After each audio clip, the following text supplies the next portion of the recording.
Hi friends, welcome to CK dreams. నేను మీ కవిత. నేను రాసే పాటలు కథలు మీకు నచ్చుతాయని మనస్ఫూర్తిగా ఆశిస్తూ ఈ శరన్నవరాత్రుల సందర్భంగా మీకోసం ఈ కొత్త కథ. మీరిప్పుడు వినబోయే కథ పేరు బలిప్రియ.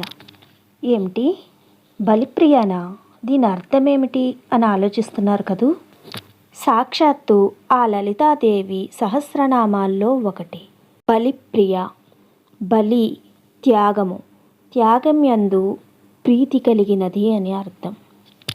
ఇక కథలోకి వెళ్ళిపోతామా ఫ్రెండ్స్. అనగనగా ఒక చిన్న గ్రామంలో పురాతనమైన ఒక పెద్ద అమ్మవారి గుడి ఉండేది.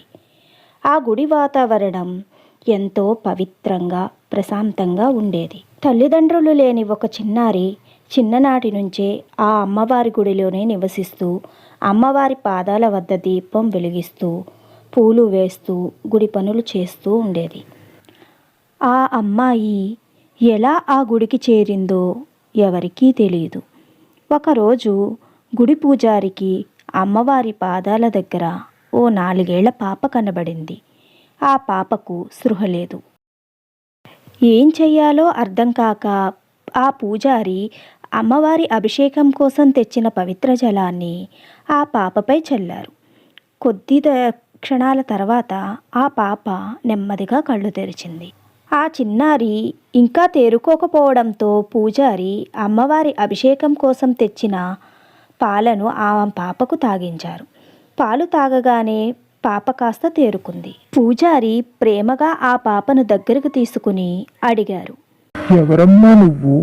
ఎక్కడి నుంచి వచ్చావు? నీ తల్లిదండ్రులు ఎక్కడా? అందుకు ఆ పాప అమ్మవారిని చూపిస్తూ ఆవిడే మా అమ్మ అని మాత్రమే చెప్పి అమ్మవారి పాదాల చెంతే వాలిపోయింది. మరో భాగం కోసం రేపటి వరకు వేచి ఉండండి ఫ్రెండ్స్.